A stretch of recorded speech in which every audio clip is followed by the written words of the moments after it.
Hello, hello. This is Donna, the Dynamic Diabetic, bringing you the Diabetic Minute for everyone who wants to get and stay healthy. And today we're going to talk about, what's in our frozen foods, right? Sometimes we don't feel like cooking, right? And so it seems like a really good thing just to grab one of those ready-to-eat meals to heat up or whatever. They're fast, they're easy, they're even kind of affordable, but are they healthy? Well, we have to consider what additives they have, what fat they have, what sugar, what salt. They store our frozen foods at low temperatures so that they'll last longer. But unfortunately, that just decreases any nutritional value it had to begin with. The longer it's there, too. So let's talk about a few things that are in our frozen foods and what they mean and why we should be looking to see. High salt. We all know that we don't want to have high sodium. It increases our blood pressure, causes us hypertension. And it's been found that at least as much as 57% of that frozen food is salt. 57%. Oh my gosh.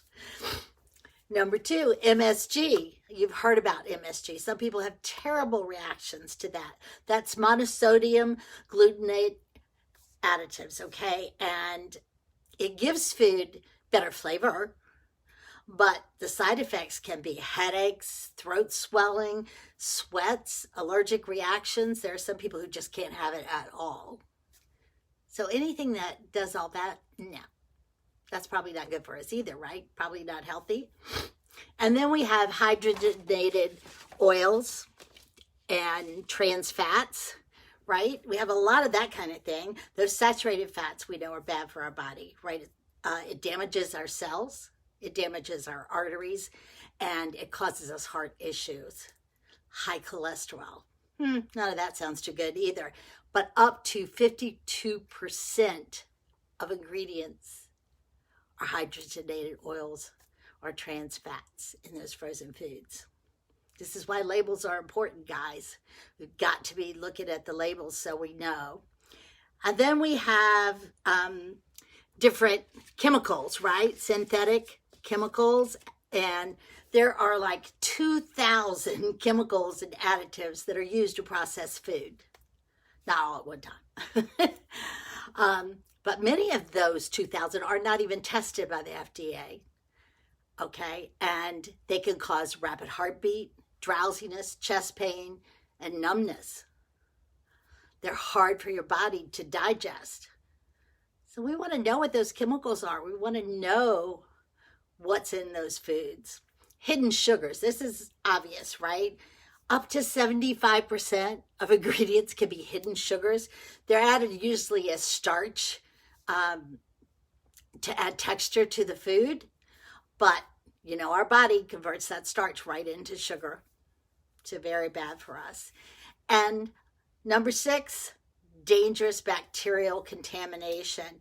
A 10-year study was done on ready-to-eat frozen foods, and they found high food pathogens, things like, especially in desserts, guys, things like salmonella and E. coli and listeria. They think it's because of less than hygienic conditions, maybe in the processing plant or the storage facility, but it's there. We're eating that stuff. So the next time you don't really feel like cooking, please don't reach for the frozen foods without checking it out really carefully to see what the ingredients are, all the ingredients, okay? Because a lot of times that first ingredient sounds pretty good, maybe even the second one. But if you read on, you can find there's a lot of junk in there that you don't want to be eating. I hope you learned something today, because knowledge is power, as I always say. Please share this video. Let someone else have benefit of this knowledge and this power today. I hope I found you safe today. I hope I found you well. And I always hope I found you happy. This is Donna Denson, the Dynamic Diabetic. May God bless and keep you until we connect again. Have a fabulous day. Bye-bye.